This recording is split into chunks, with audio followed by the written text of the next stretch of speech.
I'm Greg Mehlin, and welcome to Cinema Sit Down, a show where myself and others come together to talk movies. Today we'll be talking about the newest installment in the Halloween franchise, Halloween Kills. The film is co-written and directed by David Gordon Green and stars Jamie Lee Curtis. It's pretty much the same plot as all of them. Michael Myers survived again, and he's killing people again, but now the people of the town of Haddonfield are fighting back against him. I'm joined today by Cooper Tennant and Sabrina Silva. How you guys doing? Doing great. I think it's funny that you said starring Jamie Lee Curtis, someone who is, I would say, a piece of a very big pie of characters. Yeah. We'll get to that, but yes, you're right on that. But they built her first, so I'll mention her. Sabrina, how you doing? I'm doing great. I'm excited to be here. All right, well, that's great. So tell me, guys, what did you think of Halloween Kills? Your initial thoughts? Well, I enjoyed the movie. I'm not going to say I didn't enjoy the movie, but there were just some points that they could have really done a lot better. I mean, it's part of a big franchise. You're never really going to hit it as good as you did with the very first movie. The first Halloween movie will always be the most iconic. But, you know, for a new remake of a movie or a continuation of a sequel, it wasn't too bad. I'm with Sabrina. I thought it was fine. I am a little disappointed though, because Halloween from 2018 was one of my favorite movies of that year, and I think is like one of the best slasher movies of like the last decade. So going into this, my hopes were very high and my expectations were very high. They didn't really hit my expectations. Like I would explain like this, like the stuff that's good in this movie is great, but the stuff that's bad is like awful. And none of it worked for me. But I'll be interested to hear what you have to say, Greg. All right, so I'm on a fairly similar page with you guys. I think that there's some elements of this that I really did like, but for the most part, I'm pretty negative on this because I think that there's way too many parts of this where I just thought to myself, that sucks. And so, I mean, let's go on with this. So you mentioned the 2018 Halloween film, Cooper, and so this isn't even close to as good as that was. That was probably my second favorite of the franchise after the first one, and this just feels like more of the same, but not as good, really. Like I liked the portrayal of Michael as still just like this angry old man who's making up for lost time, killing whoever he wants, and then but I had some objections to how he's basically invincible now. Yeah, I thought, yeah, I mean, he does survive quite a lot in this movie, quite a lot. But I still am a big fan of like all the bits with Mike Myers, or Michael Myers, not Mike Myers. I really loved because there's kind of two separate plots. Like there's a group that's hunting down Michael Myers, and then there's a group that's at the at a hospital with Laurie Strode and a bunch of other people, and they have their own little thing going on. And that whole thing didn't really work for me, like at all. I really like the idea behind it, you know, like trying to stay spoiler free. They kind of dive into the idea that like, you know, fear creates a divide between people, and fear is what divides us from and stops us from like attacking what's really the negatives in our lives or whatever. It's a really cool idea, especially for a horror movie. And I liked how they talked about like Haddonfield has like the shadow of Michael Myers over it. Like every Halloween, you know, they can't really celebrate it because there's people in the town that lived through the events of the first movie. So I was really excited that they were kind of not doing like a nostalgia grab in terms of the history of the movies, but they were actually building it into a story. And then it just kind of fell flat for me. The ending, like the actual ending, I didn't mind as much as I think some people. But everything in between the reveal of what like the big idea for the movie is going to be and then the actual ending was just like it's not like it felt forced in a bad way. It just felt forced in a not like enjoyable way.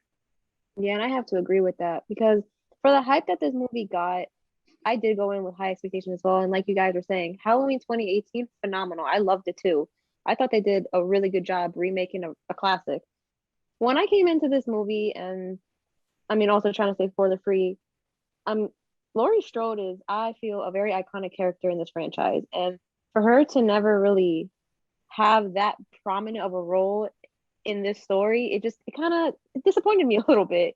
Because how can such an iconic character who I don't want to say go hand in hand with Michael Myers, but just a big aspect to the whole story, not even have that big of a role. It more goes more so towards, her daughter, her granddaughter.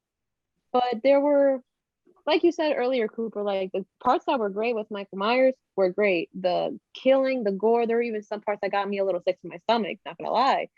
I thought it was very well made. Like the everything looked absolutely amazing on screen in theater. But then there were just parts like what you were saying with the hospital scene. It just was not working for me, like at all. I understood the point, but there was really a much better approach they could have taken that really would have hit the nail on the head a lot harder than what they ended up doing, to be quite honest with you. So both of you have now mentioned Laurie Strode's role, because that's something that I really did not care for here, which to me it's almost mind-boggling, because so years ago, the original sequel to Halloween, Halloween 2, famously had Jamie Lee Curtis like barely in the movie, even though she was the main character of the previous one. And in that, she spends like the whole entire thing just in a hospital doing nothing. And this movie, again, puts Laurie in a hospital doing nothing. Now, granted, the fact that this old woman just went toe-to-toe with Michael Myers a few hours ago, yeah, she probably should stay in a hospital. She did like get like stabbed in the gut pretty hard. Yeah, so I'm not questioning the logic there, but it's just the fact that our main character like is not the main character of the movie. There is no main character. She's doing nothing, and there's no person who really sort of picks up that pace, which is on the topic of the characters, I feel like it's all good actors, but I feel like in terms of actual character, this is a flawed ensemble, because I didn't care about almost any of them, because so Laurie is doing nothing the whole time, and then the mob are like the active people. And, I liked the idea of them finally saying, like, we're done with Michael Myers. We're going to just kill him ourselves. That's cool. But then they all just descend into being like total idiots then. And then I just struggled to really feel for them or even root for them, even though, it should be easy to root for them. They're going off after a guy who's just pure evil. Yeah, I'm not normally someone in horror movies, unless it's like a really like kind of cheesy, campy horror movie where I end up cheering for the bad guy. Like I like to get behind the human characters. I like to be able to relate to them.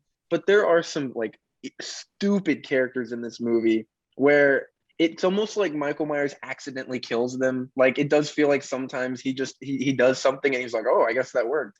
I mean, I just want to say one of them, he assisted, but one of them shot herself in the face. Yeah, that was the most egregious of all of them. But like I was just like characters would show up and I'm like, okay, I can't wait for this person to die because I don't want to see them on screen anymore. And it's not like they're gonna become like the hero of the story for cannon fodder, which is fine. Like cannon fodder characters is totally fine, but like just don't make them so stupid. Like I mean that's all the B plot or I guess the A plot of this movie is. It's just like stupid characters getting like murdered, which isn't as enjoyable as it sounds, which is really disappointing. It really is. And it's funny you say that because I was thinking the same thing. Getting behind these characters was so hard. Like I really tried to sympathize with them. I think the only character that I really sympathize with, even though to some extent they were still kind of stupid, were Big John and Little John. Those were my absolute favorite Big John characters. and Little John. I love them. Me too. They were the only ones where I felt like super bad for. I was like, oh my God, like now I have to get behind them. But I don't know about you guys. I was rooting for Allison and Karen to go. I'm not gonna say if they did or not, but I was rooting for them because especially Allison, because Allison made a lot of really stupid decisions that kind of remind me of Teenage Rebellion, but this is not the time or place. That's what I was kind of sitting in the theater thinking about. Like, come on, Allison, like there's a madman killer on the loose. Do you really think you're gonna be the one to stop him? It was just, I don't know, these characters were really hard to root for, man. Like, I mean, there's moments where like a character has a gun and is standing like this far from the killer, like the one that everybody's going after, and they'll either not shoot at him, they'll be like, I got you right where I want you, and then he'll like stab him, or they'll shoot at him like 8 times and miss every time, and then they'll die somehow. Like it's mind-boggling. Like in a movie that is like pretty serious, like I would say these movies are good at being serious while still being like good horror movies. It's just, oh God, I don't know, disappointing. I do want to say with two characters that have been mentioned. So on the topic of seriousness, uh, there are a few jokes here and there in this movie, but by far the funniest moment to me was an unintentional one where Big John throws down his golf club, he rips off his rope, he's ready to go, and then he picks up the smallest knife humanly imaginable, and he's all like, "I'm gonna go after Michael Myers." It's really that's what you think it's gonna do him in? Okay, but with Sabrina, you mentioned Karen. I actually will defend that character though. I thought that she was, for the most part, towards the end, she gets a little stupid, but for the most part, she was one of the more sensible people. When almost everyone in this movie is acting like a total dummy, like I thought that she was just like, let's just stay here and not like act like savages for the most part, and I like that. And I don't know, Judy Greer is always from sight, so there's that. But with the talk about how are people not just shooting Michael Myers? I mentioned before the invincibility, and I will say again, because this film, like its predecessor, is one of the only sequels in this franchise to actually really get the character Michael Myers, which is he has no motive. He's just a freak who wants to kill, and that's all he wants, and he wants to spread as much misery as possible. And I like that they retained that element here. But again, it just got to the point though where you're thinking, how is this guy alive? Like, there's points in the original movie, which I love that, where you think like, all right, he should logically be dead, but they never go too far with it. You can still say like, well, maybe he's still a normal guy. But in this, he starts off the movie, he survived like getting stabbed and shot in the face in the previous one and didn't die in the fire. And then he immediately takes on like 10 firefighters. Like, these He are like supposed to be stabs like, one through the gut and lifts him up into the air. Like, yes, these are supposed to be like the strongest men in the world. Like, they're bred to stop fires, and he just goes through all of them. And that's not even the most egregious like acts that he gets away with here. You're just thinking at a certain point, like, how are you still kicking, Michael? Like, and it feels more like to me, like he's almost reminiscent of Jason now, who is more of the blunt, like force of nature, who just tears apart people. And for Jason, that's fine because those movies are just sort of funny. But for Michael Myers, I don't know. I guess maybe it's just because I love the original one so much. I guess I just expect more. yeah, I mean, the original Halloween is like my favorite slasher movie, like, and it's my second favorite like horror movie, like right behind The Thing is Halloween. Yeah, John Carpenter, he's got the big two.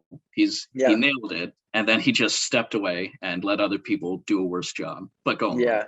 Yeah. So like, I mean, obviously the sequels to Halloween are not, other than Halloween 3. I'm a big defender of Halloween 3, the one without Michael Myers in it. I have not seen Halloween 3, but I just want to quickly say, and then I won't interrupt you again, Cooper. I do want to say I greatly prefer the idea of it being an anthology series, like John Carpenter said, like something new each time, because Halloween, Michael Myers is great, he's creepy and all that, but we've seen him stab people 1,000 times now. Something with the guy who sells a demented mask or whatever to children on Halloween. That sounds cool to me.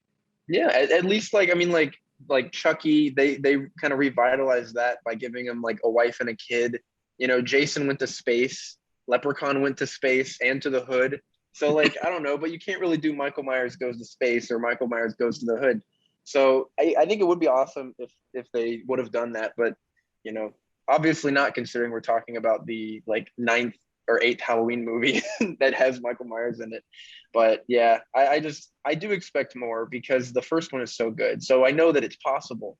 And it just was not given to me. I will say though, I liked how it looked. Like visually, I think the movie was really cool. There's some really neat like zooms that they do. Like in some of the mob scenes, it feels like it's shot almost like a documentary, like you're really there.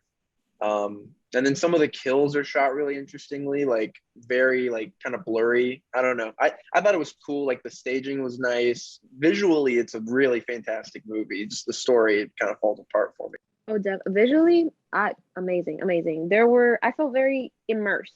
I know maybe I'm just, I don't know, maybe I'm just a scaredy cat. I don't know.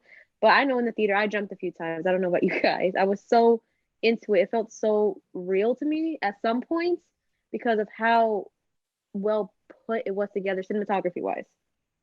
Completely ignoring the plot. Just cinematography wise, it was very well made. I can't discredit that.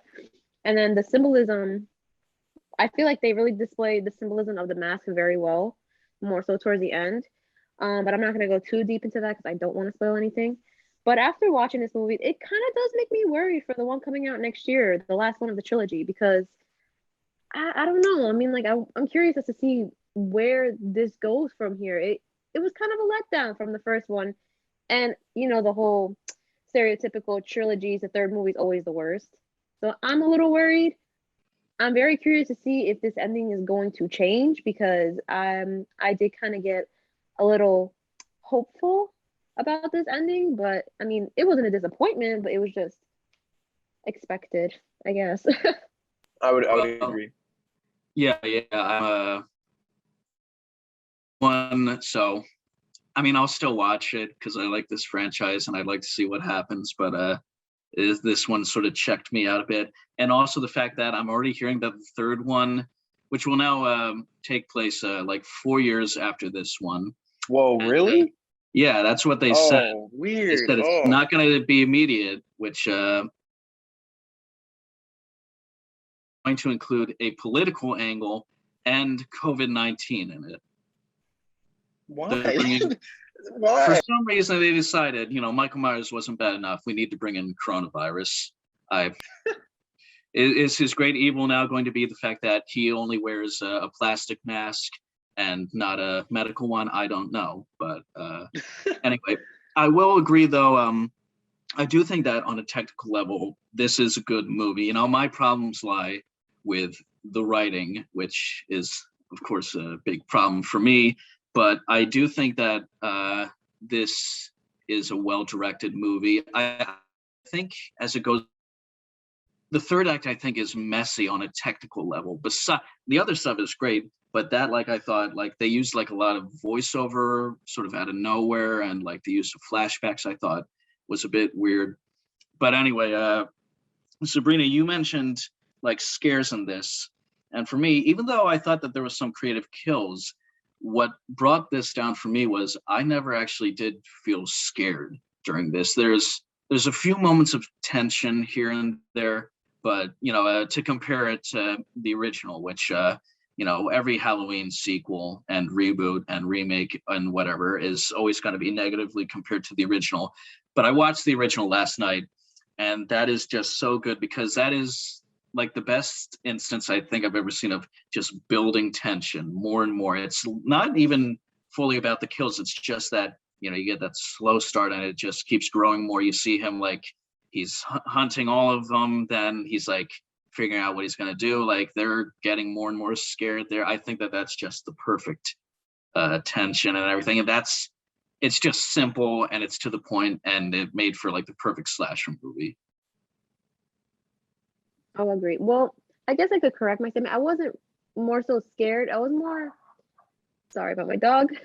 I was more so not anticipating the jumps because I was so immersed in like I felt like I was walking through the halls. Like for example, like that scene with that elderly couple. I knew it was gonna happen, but I was still kind of immersed in the story that when he did finally come out, I did kind of jump in my seat a little bit. I will say, actually, I think that that was one of the better scenes of the movie. I don't know, some like just the way that it ends is such a lot of the kills here are more just sort of like bang, but that was something that was slow and taking its time, and I thought that that was very well done. I thought the times that the movie stopped to like give like at least a little bit of character to the victims, like the elderly. I mean, not victims, but the elderly couple. You don't get to know about them, but you get a sense of like what they're like, and so you kind of get to sympathize with them. With Big John Little, they're almost like B characters, like they were honestly my favorite characters in the movie, and they aren't connected at all to the story. Well, they're connected to the story, but not like with how they don't have any contribution to the story themselves. But their area does, I guess, without spoiling anything. But I mean, like being able to sympathize with them made it so much made the inevitable kill kills that much better, just because they weren't nobodies. And they also like you said, I mean, they picked up, a charcuterie knife to try to kill Michael Myers, but they weren't like idiots. Well, I mean, they make some stupid decisions, but they aren't nearly as stupid as everybody else, I guess. And I do think that final kill, not gonna say who, obviously, but the final kill of the movie, I thought was done pretty well. It's a little flashy, like for me, but I think that visually and emotionally, it got me. It got me pretty good. I agree with that. I loved the last killing. It was a nice little loop around. I like that kind of thing. That happened. They did that in Cruella, which I absolutely loved as well. And when they did it in this movie, I was really ecstatic. I love it when a movie does that. But like you said, it was a little staticky, but I really felt like it really added to the vibe they were trying to go for in that last scene. I could have done without the sorry, I took a break. I could have done without the voiceover from Laurie Strode. I felt like it served the purpose, but in that moment, it could have just cut it out. Like I felt like at that point it was too much. But I 100% loved that last kill. Okay, well, I'm sorry, I have to go a hard disagree on that. I thought the final kill was the worst part of this movie because I just have no idea what the hell happened there. Like, again, I'm not going to go into specifics. I won't spoil the movie, but I'm just thinking, I don't even know how the hell Michael got to that person to kill them. And to me, I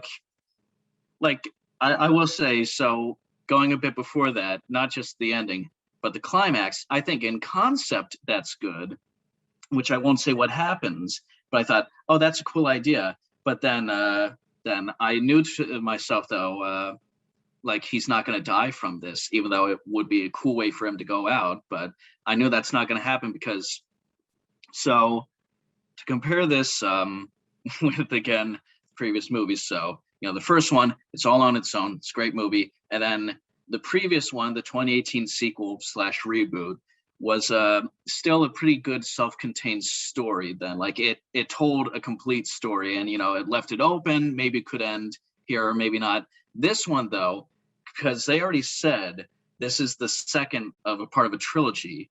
And so the whole time you're thinking to yourself, he's not going to die in this one because they're not going to do a third movie without Michael Myers then. And to me, that's an issue with this movie because I feel like it's a lot of like a building without actually really going anywhere. Like, for instance, the whole character of Laurie, our main character, who has nothing to do in this because it's almost like she did all this stuff in the previous movie, but we can't have her kill Michael yet. So let's just save her for the next one and have her give monologues to Will Patton in a hospital instead, which I'm not entirely sure how he's still alive. I like that character, so I guess I can excuse it, but I think he got like stabbed in the throat and run over in the last one, but whatever. Yeah, he did. He did. No, that one kind of got me. I don't know how he survived that, to be quite honest with you. Look, when I saw him in the hospital, I was like, oh, okay. I mean, well, like with Michael, we just say like, oh, he's Michael Myers, but Will Patton was just a guy. He's just Officer Hawkins. He's just like a 60-something-year-old guy who got his throat slashed and hit by a car at a pretty high speed, I might say.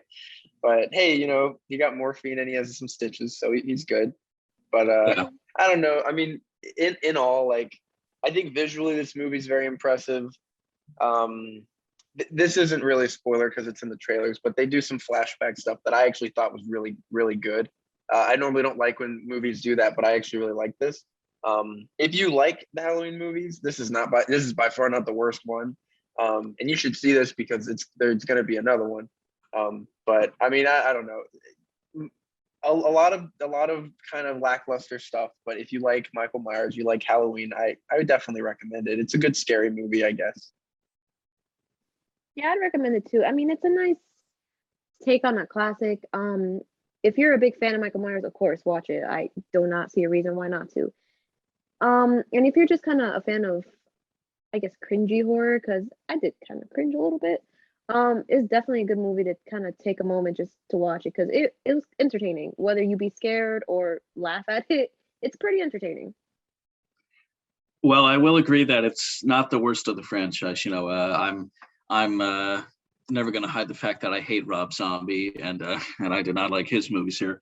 Um, well, I'm not going to recommend this. If you want to see it, that's fine. If you're a fan of the franchise, you can go on. Like again, I saw it, but what I am going to recommend is I'm just going to tell everybody just watch the original. The original is so good. I guess it's maybe some parts. I guess that's kind of dated, but it's just so good. It's a great movie, and I will say for this, I'll recommend actually listening to the soundtrack because something that we hadn't discussed yet, and we're winding down. But I just want to say, John Carpenter is still doing the music for this series, and his music is so good.